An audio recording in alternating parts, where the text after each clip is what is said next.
Hello friends, आप सभी का स्वागत है आपके अपने YouTube channel GK the knowledge में। इसमें हम आज बात करेंगे वेदों की, क्योंकि अब तक हमने वैदिक साहित्य के बारे में पढ़ा, उसके जो बेसिक स्ट्रक्चर है उसके बारे में हमने देखा था। तो आज हम बात करेंगे वेद की। तो वेद में सबसे पहले हम देखते हैं ऋग्वेद, यानी जो पहला वेद है ऋग्वेद की हम बात करेंगे। ऋग्वेद की हम आज बात करेंगे। तो जो ऋग्वेद है यह सबसे प्राचीन वेद है। जो ऋग्वेद है यह प्राचीन वेद है, सबसे प्राचीन वेद ऋग्वेद है। और सबसे बड़ा वेद में जो है, सबसे बड़ा वेद और प्राचीन वेद जो है ऋग्वेद है। इसके अलावा अगर हम बात करें तो इसको ऋग्वेद क्यों कहा जाता है? क्योंकि ऋचाएँ होने के कारण, इसमें ऋग्वेद में अधिक ऋचाएँ होने के कारण, ऋचाएँ होने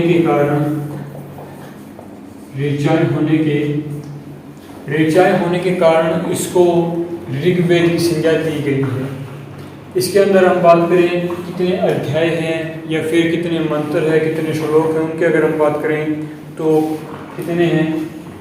तो इसके जो मंडल है, तो 10 मंडल है इसके अंदर। 10 मंडल, यानी इसको मंडलों को बोलते हैं अध्याय यानी चैप्टर। 10 चैप्टर हैं ऋग्वेद में, 10 मंडल है। उसके बाद बात करते हैं सूक्त। कितने सूक्त हैं? सूक्त माने तो श्लोक, कितने श्लोक हैं? तो जो श्लोक है, ये सूक्तों की संख्या है वो है 1028। जो हमारा जो मूल जो ऋग्वेद था, ऋग्वेद में मूल जो है 1017 श्लोक थे। 1017 श्लोक थे मूल ऋग्वेद में, लेकिन इनकी संख्या जो है बाद में कितनी होगी? 11 जो श्लोक है और जोड़े गए, जिससे इनकी जो कुल संख्या है वो 1028 होती है। उसके अलावा बात करते हैं मंत्रों की। तो मंत्रों की जो कुल संख्या है वो है 10,580, लेकिन जो पहले जो मंत्र थे वो मंत्र थे 10,462। इसके अंदर ऐड ऑन किए गए हैं, यानी जोड़े गए हैं 1118। 118 जो है मंत्र जोड़े गए हैं बाद में, यानी दोहराए गए हैं, जोड़े नहीं गए, दोहराए गए मंत्र हैं। और इससे जो कुल मंत्र बनते हैं वो 10,580 बनते हैं। तो जो ऋग्वेद है सबसे प्राचीन वेद है, सबसे बड़ा वेद है। और ऋचाएँ होने के कारण, इसमें अधिक ऋचाएँ होने के कारण इसको ऋग्वेद की संज्ञा दी गई है। और बात करें जो मंडल यानी अध्याय की, तो इसके अंतर्गत जो 10 मंडल यानी 10 अध्याय आते हैं। और श्लोकों की बात करें तो इसके अंदर 1028 श्लोक हैं और मंत्र हैं जो वो है 10,580 मंत्र इसके अंतर्गत आते हैं। इसके अलावा बात करते हैं इसके जो अध्याय हैं, वो इन अध्यायों के बारे में हम पढ़ते हैं। सबसे पहले देखते हैं जो इसका अध्याय नंबर 2 व जो 7 है। अध्याय नंबर 2 व 7 जो है वो सबसे प्राचीन अध्याय यानी प्राचीन मंडल माने गए हैं। प्राचीन मंडल यानी प्राचीन अध्याय माने गए हैं 2 से 7। उसके बाद बात करते हैं जो नवीन जो अध्याय यानी नवीन मंडल जो माने गए हैं वो 1 व 10वां जो मंडल है वो नवीन मंडल है, यानी बाद में जोड़ा गया मंडल है। पहले 2 व 7 जो प्राचीन मंडल थे, उसके बाद 1 व 10वां जो है नवीन मंडल है, इनको बाद में जोड़ा गया था। इस प्रकार जो है कुल 10 मंडल है। किसी को कोई डाउट हो इसमें तो पूछ लीजिए। प्राचीन मंडल है जो 2 और से लेकर 7, मतलब 2, 3, 4, 5, 6 और 7, ये जो है प्राचीन मंडल है। और 1 और 10 सिर्फ 2 मंडल जो नए हैं, इनको बाद में लिखा गया था। वैसे तो क्रम वाइज 1 से 10 मंडल हैं, लेकिन 1 और 10 को जो है बाद में लिखा गया, इसलिए इनको नवीन मंडल यानी नए मंडल यानी नए अध्याय कहते हैं। ठीक है, आगे चलिए। आगे बात करते हैं कि अन्य जो मंडल बचते हैं उनकी 10 मंडल हैं, दसों के बारे में हम बात करेंगे। बात करते हैं जो बचे हुए अन्य मंडल हैं उनकी। तो जो हमने देखा, क्या देखा है कि जो 2 से लेकर जो है 7 तक प्राचीन मंडल है, प्राचीन, और एक का जो 10वां है वो नवीन मंडल है, नवीन मंडल। इसके बाद बात करते हैं 8वें और 9वें की। 8वां जो मंडल है, 8वां मंडल, 8वें मंडल की बात करें तो यह जो मंडल है कण्व ऋषि और अंगिरस ऋषि के संबंधित है। जो कण्व ऋषि और अंगिरस ऋषि से संबंधित है,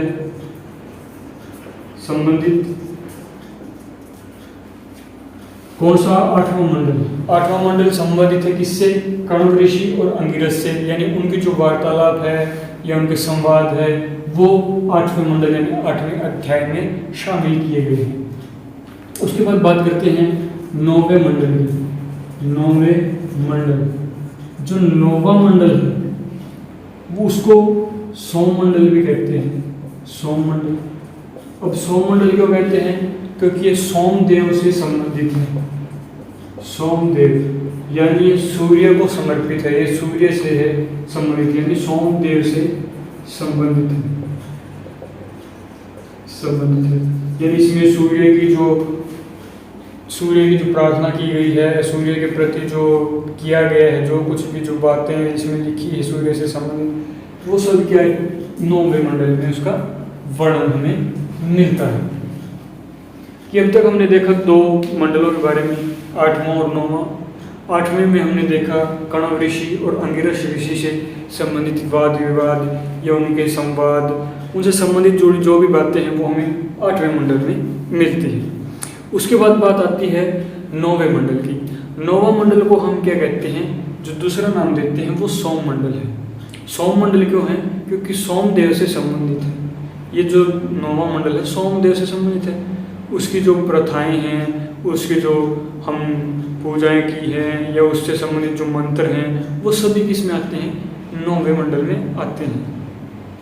और ये अभी तक जो ये सब चीज़ चल रही है वो सिर्फ ऋग्वेद ही चल रही है, क्योंकि जो ऋग्वेद है सबसे प्राचीन है, सबसे बड़ा ऋग्वेद है जो सबसे प्राचीन और सबसे बड़ा वेद है।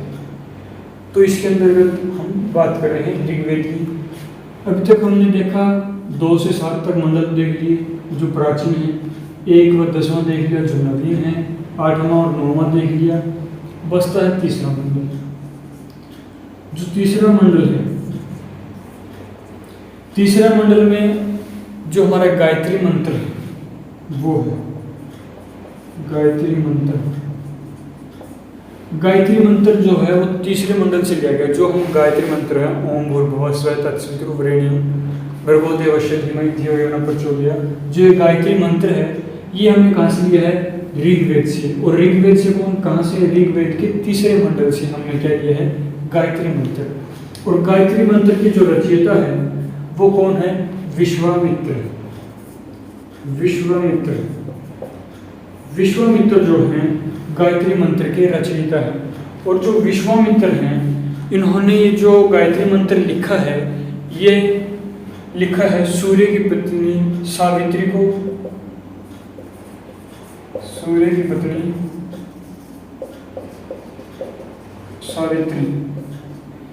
की पत्नी सावित्री को समर्पित किया है ये गायत्री मंत्र। किसने किया है? जो लिखा जो है विश्वामित्र ने है, और इस सूर्य की पत्नी सावित्री को समर्पित किया है। क्या किया? समर्पित गायत्री मंत्र, जिसका वर्णन किसमें है? 3रे मंडल में। और ये 3रा मंडल किसका है? ऋग्वेद का। तो ऋग्वेद के 3रे मंडल में गायत्री मंत्र का उल्लेख मिलता है। उसके बाद हम बात करते हैं 4थे मंडल की। जो 4था मंडल है, 4th मंडल है, यानी 4था मंडल है। 4थे मंडल में कृषि से संबंधित है, कृषि से संबंधित प्रक्रिया। कृषि से संबंधित प्रक्रिया है कि किस प्रकार खेतों की जुताई की जाती है, किस विधि से कटाई की जाती है, किस विधि से बीज बोया जाता है, वो सभी चीज़ें क्या हैं, वो चौथे मंडल में आती हैं। यानी कृषि से संबंधित जो प्रक्रियाएं हैं उन सभी का जो वर्णन है वो हमें मिलता है ऋग्वेद के चौथे मंडल में। और ऋग्वेद का जो चौथा मंडल है वो लिखा किसने है, तो वो लिखा है वामदेव ने। वामदेव ने चौथा मंडल लिखा है। ठीक है, इसके बाद बात करते हैं जो पांचवा मंडल है, बात करते हैं पांचवें मंडल की। जो पांचवा मंडल है वो किसने लिखा है, अत्रि ने। अत्रि, जो अत्रि हैं उन्होंने पांचवा मंडल लिखा है। और जो छठा मंडल लिखा है, छठा मंडल, वो भारद्वाज ने लिखा है। भारद्वाज ने छठा मंडल लिखा है और अत्रि ने पांचवा मंडल लिखा है। इसमें कोई डाउट हो तो पूछ सकते हैं। आठवां, नौवां, तीसरा, चौथा, पांचवा, छठा, 2 से 7 और 1 से 10 के बारे में जो 10 के 10 जो मंडल हैं वो बताए जा चुके हैं। इसमें किसी को कोई डाउट हो पूछ सकता है।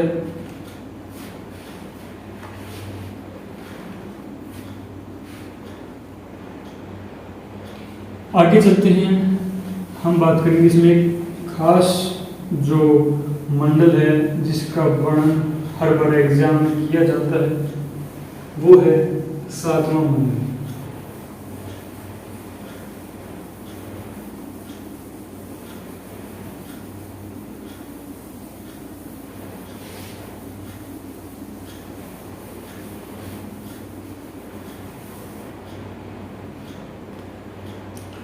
बात करते हैं 7वें मंडल की।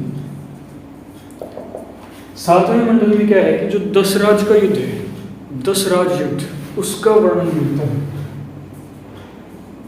दशराज युद्ध, दशराज युद्ध का जो वर्णन है वो हमें 7वें मंडल में मिलता है। 7वां जो मंडल है उसमें दशराज युद्ध का वर्णन है। अब दशराज युद्ध क्या था उसके बारे में जान लेते हैं। तो उस समय जो राजा थे, राजा सुदास, सुदास यानी राजा जो थे, राजा सुदास जो थे, उन्होंने क्या किया, अपने जो दरबारी थे विश्वामित्र, इनका राजा का जो दरबारी था विश्वामित्र थे। विश्वामित्र पुरोहित थे, पुरोहित इनके दरबारी थे। और इन्होंने क्या किया, राजा सुदास ने इनको हटा दिया, इनको हटा दिया, विश्वामित्र को जो है जो निकाल दिया बाहर या फिर हटा दिया और उसकी जगह किसी और व्यक्ति को रख लिया। अब किसी दूसरे व्यक्ति को रख लिया तो क्या हुआ कि इन्होंने अपना अपमान समझा। विश्वामित्र ने समझा कि जो राजा सुदास है उसने इनका अपमान किया है और इस अपमान का बदला लेने के लिए युद्ध हुआ था, दशराज युद्ध। और ये दशराज युद्ध कहाँ पर हुआ था, रावी नदी के किनारे, रावी नदी के किनारे हुआ था, रावी नदी के किनारे, रावी नदी के किनारे हुआ था दशराज का युद्ध। सुदास और विश्वामित्र, विश्वामित्र के बीच नहीं होता बल्कि 10 कबीलों के बीच में होता, 10 कबीले जिनको जन कहते हैं, ठीक है, 10 कबीलों के बीच में हुआ था। 10 कबीले व सुदास के बीच जो था दशराज का युद्ध हुआ था। लेकिन ये जो विश्वामित्र ने इन 10 कबीलों को एकत्रित किया और एकत्रित करके राजा के विरुद्ध युद्ध आरंभ कर दिया। लेकिन युद्ध में विजय किसकी हुई, सुदास की हुई। अंत में जो है सुदास राजा ही विजय प्राप्त कर पाया। और लोगों का कई मतलब विद्वानों का ये भी मानना है कि जो ये दशराज युद्ध हुआ था ये अक्षेत्र बढ़ाने के लिए हुआ था, क्योंकि उस समय जो युद्ध होते थे वो अक्षेत्र का फैलाव करते थे, अपने अधिकार क्षेत्राधिकार को बढ़ाते थे। तो उसके कारण भी ये माना जाता है कि दशराज युद्ध हुआ था। लेकिन जो एक छोटी कहानी मैंने आपको बताई ये भी एक इसका हिस्सा थी। और जो युद्ध हुआ था रावी नदी के किनारे।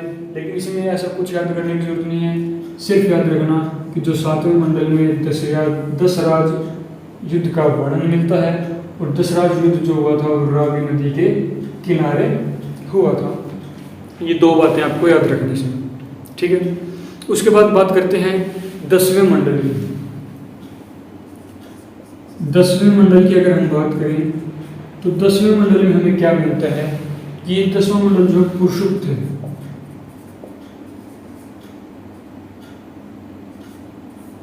पुरुषुप्त मंडल है। इसमें जो है वर्ण की जो है व्यवस्था की गई है,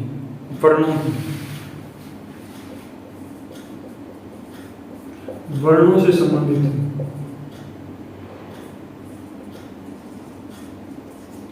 ये क्या है, 10वां जो मंडल है पुरुषुप्त मंडल है।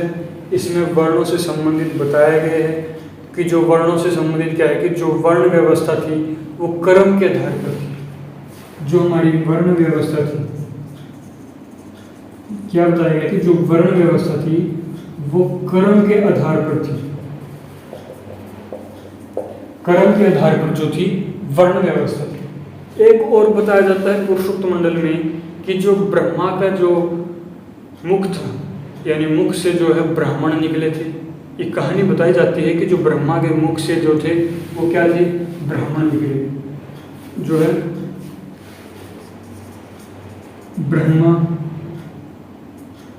ब्रह्मा के मुख, ये जो ब्रह्मा देवता ब्रह्म देवता है, ये बताया जाता है कि जो वर्ण व्यवस्था थी वो कैसी थी, कर्म के आधार पर थी। और कर्म कैसे था कि ये कहानी भी है कि ब्रह्मा के जो मुख से निकले थे वो ब्राह्मण कहलाए। जो ब्रह्मा के मुख से निकले, जो हाथों से निकले वो क्या कहलाए, हाथों से निकलने वाले वो क्षत्रिय कहलाए। जो जंघा से निकले थे वो शूद्र कहलाए। जंघा से निकले वो वैश्य। और जो पैर से निकले थे वो क्या कहलाए, शूद्र।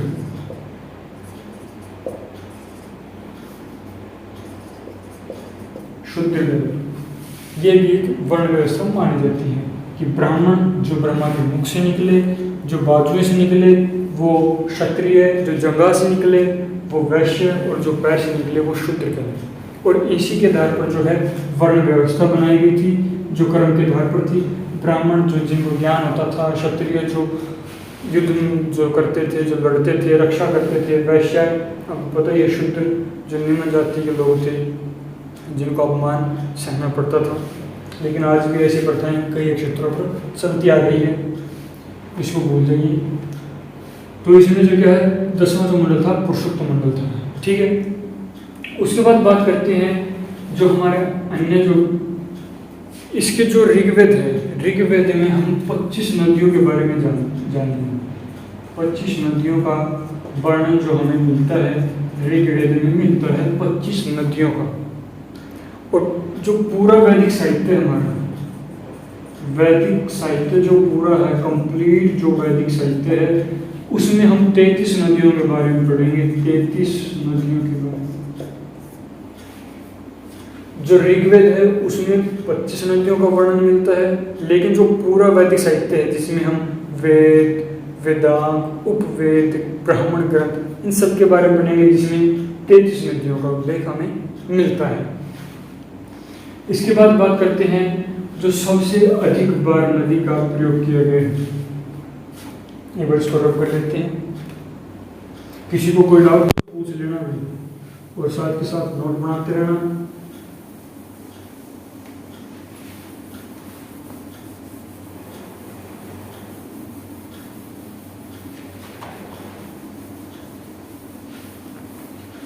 साथ के साथ नोट्स बनाते रहना, और किसी को डाउट हो तो पूछ लेना, ठीक है।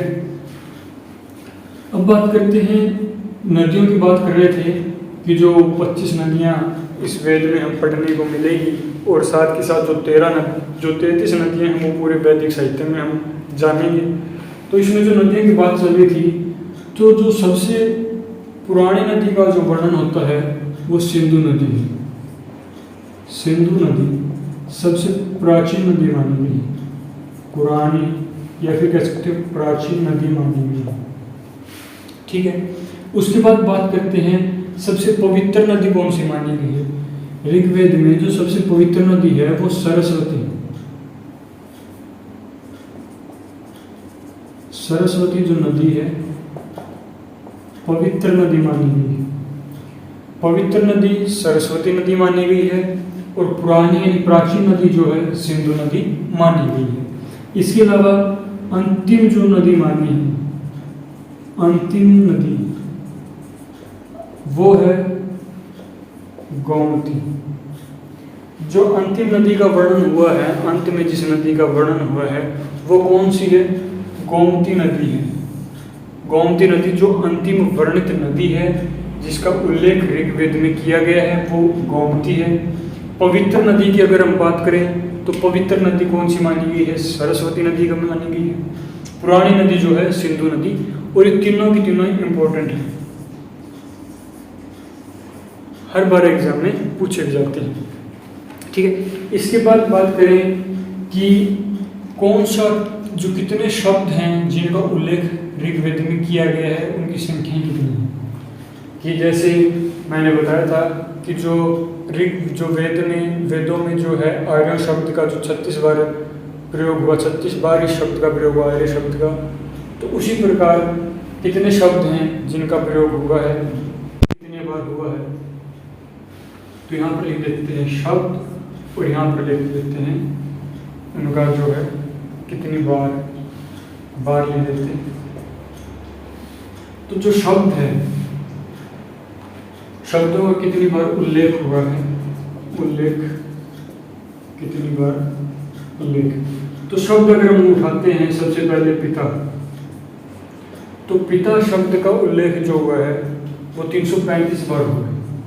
335 बार शब्द का उल्लेख हुआ है ऋग्वेद में। उसके बाद बात करते हैं इंद्र, वो है 250 बार इस शब्द का प्रयोग किया गया है। उसके बाद बात करते हैं माता, 234 बार इस शब्द का प्रयोग किया गया है। उसके बाद बात करते हैं हम अग्नि, 200 बार इस अग्नि शब्द का प्रयोग किया गया है। वरुण, वरुण शब्द का प्रयोग 30 बार किया गया है। उसके अलावा बात करते हैं ब्राह्मण, ब्राह्मण शब्द का प्रयोग जो हुआ है वो 15 बार हुआ है। उसके अलावा भी बात करें हम तो ग्राम शब्द का जो प्रयोग है वो कितने बार हुआ है? 11 बार। उसके अलावा बात करें सभा, सभा का जो प्रयोग हुआ वो 8 बार हुआ है। अगर हम बात करें समिति की तो इसका प्रयोग 9 बार हुआ है। इसके अलावा अगर हम बात करें गंगा की, या फिर बात करें पृथ्वी की, या फिर हम बात करें राजा की, या फिर हम बात करें शूद्र की, तो इन चारों शब्दों का प्रयोग 1 बार हुआ। अगर हम बात करें यमुना की तो उसका प्रयोग 3 बार हुआ है। तो ये जो कुछ एक शब्द हैं जिनका प्रयोग किया गया है, यानी पिता शब्द का प्रयोग 335 बार हुआ है ऋग्वेद में। इंद्र शब्द का प्रयोग 250 बार हुआ है। माता शब्द का प्रयोग 234 बार। अग्नि शब्द का प्रयोग 200 बार। वरुण शब्द का प्रयोग 30 बार। ब्राह्मण शब्द का प्रयोग 15 बार, या फिर सभा का प्रयोग 8 बार। समिति का प्रयोग 9 बार। ग्राम का प्रयोग 11 बार, या फिर बात करें यमुना का तो 3 बार, और गंगा, पृथ्वी, राजा, शूद्र इनका 1 बार जो है शब्द का प्रयोग किया गया है ऋग्वेद में। ठीक है, तो ये तो था ऋग्वेद के बारे में। और आज हम पढ़ेंगे ऋग्वेद सिर्फ और सिर्फ ऋग्वेद के बारे में। कुछ एक इम्पोर्टेंट है ऋग्वेद में, जिस प्रकार ये नदियाँ, कुछ एक मंडल, जिस तरह 7वां मंडल, 3रा मंडल जिसमें गायत्री मंत्र का उल्लेख है, और बहुत सारी जो बातें हैं, यानी कितने मंडल हैं, कितने श्लोक हैं, कितने मंत्र हैं, इस प्रकार की जो छोटी मोटी जानकारी है जो एग्ज़ाम में पूछी भी जाती है। मेरे ख्याल से आपको ये वीडियो देखकर समझ आ गया होगा। जिसको समझ ना आए तो तो एक बार प्लीज़ इस वीडियो को दोबारा देखें ताकि आपको अच्छे से समझ आए और साथ के साथ अपने नोट्स बनाते रहें। आज की वीडियो में इतना ही, फिर मिलेंगे एक और नई वीडियो के साथ। धन्यवाद। जय हिंद।